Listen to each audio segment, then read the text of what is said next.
একবার একজন মায়াবাদী সন্ন্যাসী তিনি শ্রীল প্রভুপাদের কাছে এসে বলতে লাগলেন যে শ্রীল প্রভুপাদ, আপনি যে ভগবদ গীতা লিখেছেন এই ভগবদ গীতাটি অনেক জায়গায় প্রচারিত হলেও এর মধ্যে অনেক ভুল রয়েছে। তখন সমস্ত শিষ্যরা, শ্রীল প্রভুপাদের শিষ্যরা, তারা হা হয়ে তাকিয়ে আছেন। কি বলে এই ব্যক্তি? আমরা এত বেশি পরিমাণে শ্রীল প্রভুপাদের এই ভগবদ গীতা সারা পৃথিবী ব্যাপী বিতরণ করছি, আর উনি এখানে ভুল ধরছেন। তখন শ্রীল প্রভুপাদ জিজ্ঞেস করছেন, হ্যাঁ বলো, কি ভুল রয়েছে? তখন তিনি বলতে শুরু করছেন যে আসলে এখানে অনেক স্থানে কৃষ্ণের উল্লেখ নেই, অনেক শ্লোক রয়েছে যেখানে ভক্তির উল্লেখ নেই, কৃষ্ণের উল্লেখ নেই, কিন্তু আপনি সেখানে ভক্তি যুক্ত করেছেন, আপনি সেখানে কৃষ্ণ যুক্ত করেছেন। এভাবে পুরো ভগবদ গীতার বিভিন্ন স্থান আসলে ভুলে ভরা। তো তিনি বিভিন্ন শ্লোকগুলো দেখাচ্ছিলেন। তখন শ্রীল প্রভুপাদ সেই ব্যক্তিটিকে বললেন যে আসলে দেখো, তোমরা মায়াবাদীরা প্রকৃতপক্ষে যে সমস্ত স্থানে ভগবান কৃষ্ণের উল্লেখ রয়েছে সেই সমস্ত স্থান থেকে পর্যন্ত কৃষ্ণকে তোমরা বাদ দিয়েছো। যেমন এই শ্লোকটিতে মন্মনা ভব মদ্ভক্ত মত ইয়াজি মম নমস্কুরু মমে এব ঈশাসি যুক্তব্যাম আত্মানম মত পরায়ণ। নবম অধ্যায়ের 34 নং শ্লোকটিতে 6 বার আমার কথা বর্ণনা করা হয়েছে বা কৃষ্ণের কথা বর্ণনা করা হয়েছে, কিন্তু তোমরা মায়াবাদীরা এখান থেকেও কৃষ্ণকে বাদ দিয়েছো। তাই আমি বাধ্য হয়েছি, যে সমস্ত স্থানে কৃষ্ণ রয়েছেন সেখানে তো আমি কৃষ্ণকে রেখেছি, কিন্তু যে সমস্ত স্থানে কৃষ্ণ নেই সেখানেও আমি কৃষ্ণকে যুক্ত করেছি, যাতে করে তারা কৃষ্ণ ব্যতীত অন্য কোনো বিষয়ের প্রতি ধাবিত না হয়, ভক্তি ব্যতীত অন্য কোনো বিষয়ের প্রতি ধাবিত না হয়। সেভাবে আমরা দেখতে পাচ্ছি শ্রীল প্রভুপাদ কিভাবে সর্বত্র যে সমস্ত স্থানে কৃষ্ণ এবং ভক্তি এই সমস্ত বিষয়গুলো নেই সেই সমস্ত স্থানেও তিনি যুক্ত করেছেন। কিন্তু কেন? এটার এক অন্যতম কারণ হচ্ছে মায়াবাদকে খণ্ডন করা, এবং দ্বিতীয় কারণটি হচ্ছে যে কোনো ব্যক্তি, বর্তমান সময়ের মানুষ প্রকৃতপক্ষে বই পড়তে ততটা উৎসাহী নয়, তারা বুক পড়তে উৎসাহী নয়, তারা ফেসবুক দেখতে উৎসাহী। সহ তাদের মন অত্যন্ত চঞ্চল, তারা বেশিক্ষণ একটা বিষয় নিয়ে থাকতে পারে না। তো প্রভুপাদের এই ভগবদ গীতা যখন সবার কাছে বিতরিত হচ্ছিল তখন কি হচ্ছে, মানুষ কিনছে, কিন্তু কিনে কতক্ষণ দেখবে?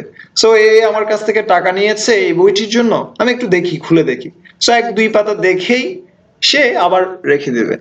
কিন্তু শ্রীল প্রভুপাদ নিশ্চিত করতে চাচ্ছেন সে যদি একটা পৃষ্ঠাও পড়ে, একটি লাইনও পড়ে, সেই পৃষ্ঠাটিতে যেন অবশ্যই চরম যে সিদ্ধান্ত রয়েছে, চরম সিদ্ধান্ত কি? সর্বধর্মান পরিত্যাজ্য মামেকং শরণম ব্রজ। এই হচ্ছে ভগবদ গীতার সার কথা। ভগবদ গীতার চরম সিদ্ধান্ত হচ্ছে কি? ভগবানের প্রতি শরণাগত হওয়া। তাই শ্রীল প্রভুপাদ জানতেন এই সমস্ত ব্যক্তিরা, কলিযুগের মন্দভাগ্য, মন্দ গতি সম্পন্ন ব্যক্তিরা, অলস ব্যক্তিরা, তারা কখনো পুরো ভগবদ গীতা পড়ে অবশেষে এসে এই সিদ্ধান্তটি নিবে না। তাই তাদের জন্য শ্রীল প্রভুপাদ সেই চরম সিদ্ধান্তটি, যেটি ভগবদ গীতার শেষে গিয়ে ভগবান বর্ণনা করেছেন, সেই সিদ্ধান্তটি তিনি প্রথমেই দিয়ে দিয়েছেন। প্রত্যেকটি পাতায় তিনি একই সিদ্ধান্তটি প্রদান করেছেন যে আমাদের অবশ্যই ভগবানের সেবায় যুক্ত হওয়া উচিত, ভগবানের ভক্তি করা উচিত। এবং এই ভক্তি শব্দটি ট্রান্সলেট করতে গিয়ে বা অনুবাদ করতে গিয়ে তিনি সরাসরি কোনো ভাব প্রবণতাকে উল্লেখ করেননি, তিনি ডিভোশন লিখেনি, তিনি কি লিখেছেন? ডিভোশনাল সার্ভিস, সেবা। প্রকৃতপক্ষে শ্রীল প্রভুপাদ এমনই একজন ব্যবহারিক ব্যক্তি ছিলেন, তিনি চাইতেন যে ভগবদ্গীতার যে উদ্দেশ্য, ভগবদ্গীতার উদ্দেশ্য হচ্ছে এই ভগবদ্গীতা পাঠ করার পরে, ভগবদ্গীতা অর্জুনকে বলার পরে ভগবান কৃষ্ণ, অর্জুন কিন্তু কোনো কর্মী হননি, কোনো জ্ঞানী হননি, কোনো যোগী হননি, তিনি ভগবানের ভক্তে পরিণত হয়েছিলেন। এই জন্যই শ্রীল প্রভুপাদ চাইছেন যে এই সমস্ত ব্যক্তিরা যারা ভগবদ্গীতা পড়বে তারাও যেন ভগবানের যা ইচ্ছা, ভগবানের ইচ্ছা হচ্ছে সবাই যেন আমার ভক্ত হয়, আমাতে শরণাগত হয়, সেই সিদ্ধান্ত উপনীত হয়। কিন্তু ভগবদ্গীতার যে স্বাভাবিক একটা গতি রয়েছে, স্বাভাবিক যে একটা প্রবাহ রয়েছে, সেটি শ্রীল প্রভুপাদ ভালোভাবে জানতেন। যেমনি আমরা দেখতে পাই এই শ্লোকটিতে শ্রীল প্রভুপাদ এখানে বর্ণনা করছেন যে ভক্তিযোগের ভগবদ্গীতার বিষয়বস্তু হচ্ছে কর্মযোগ, জ্ঞানযোগ ও ভক্তিযোগ। দ্বিতীয় অধ্যায়ে কর্মযোগ ও জ্ঞানযোগের বিশদ বর্ণনা করা হয়েছে এবং সমগ্র গীতার সারমর্ম স্বরূপ ভক্তিযোগের আভাস দেয়া হয়েছে। সেটি হচ্ছে দ্বিতীয় অধ্যায়ের শেষ নং শ্লোকে শ্রীল প্রভুপাদ লিখছেন যে এই দ্বিতীয় অধ্যায়ে প্রকৃতপক্ষে জ্ঞান এবং কর্ম এই দুটি বিষয়কে বিশেষভাবে জোর দেওয়া হয়েছে। ভক্তির বিষয়ে বর্ণনা হয়েছে সামান্য পরিমাণে, যেমনি যেমনি দ্বিতীয় অধ্যায়ের 61 নম্বর শ্লোকে আমরা দেখতে পাই, সেখানে বর্ণনা করেছিল কি যুক্ত আশিত মৎপরহা, আমাতে যুক্ত হওয়া। এইখানেই কিন্তু ভক্তির কথা বর্ণনা করছে, কিন্তু শ্রীল প্রভুপাদ পুরো দ্বিতীয় অধ্যায় জুড়ে ভক্তির কথা বিশদভাবে বিশ্লেষণ করেছেন। প্রভুপাদ বিশদভাবে ব্যাখ্যা করেছেন কিভাবে অম্বরীশ মহারাজ তার সমস্ত ইন্দ্রিয় দিয়ে ভগবানের ভক্তিতে যুক্ত ছিলেন। কিন্তু কেন তিনি তা করেছেন? কারণ তিনি চেয়েছিলেন, তার যে উদ্দেশ্য ছিল, সেই উদ্দেশ্যটা কি ছিল? তার উদ্দেশ্য ছিল একজন মাত্র ব্যক্তিও যেন অন্ততপক্ষে ভগবানের ভক্তে পরিণত হয়। এই জন্য শ্রীল প্রভুপাদ এই ভগবদ্গীতা লেখার পরে তিনি বলছেন, কি বলছেন? শ্রীল প্রভুপাদ বলছেন যে এই ভগবদ্গীতা যথাযথ পাঠ করে মানুষ পরম লাভবান হবে, এবং যদি একজন মানুষও ভগবানের শুদ্ধ ভক্তে পরিণত হতে পারে তাহলে আমাদের এই প্রচেষ্টা সার্থক বলে মনে করব।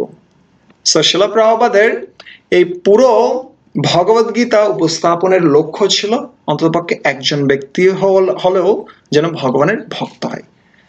সুতরাং আমরা এখান থেকে একটা সিদ্ধান্ত পেতে পারি যে প্রকৃতপক্ষে শ্রীল প্রভুপাদ ভুল কিছু লেখেননি, বরঞ্চ শ্রীল প্রভুপাদ ভগবান কৃষ্ণের যে মনোবিলাস, ভগবান কৃষ্ণের যে ইচ্ছা যে সকলে ভগবানের প্রতি শরণাগত হোক, সেই সিদ্ধান্তটিকেই তিনি বারবার উপস্থাপন করেছেন, বারবার তিনি আমাদের সামনে উপস্থাপন করেছেন, যাতে করে আমরা ভগবানের শরণাগত হতে পারি।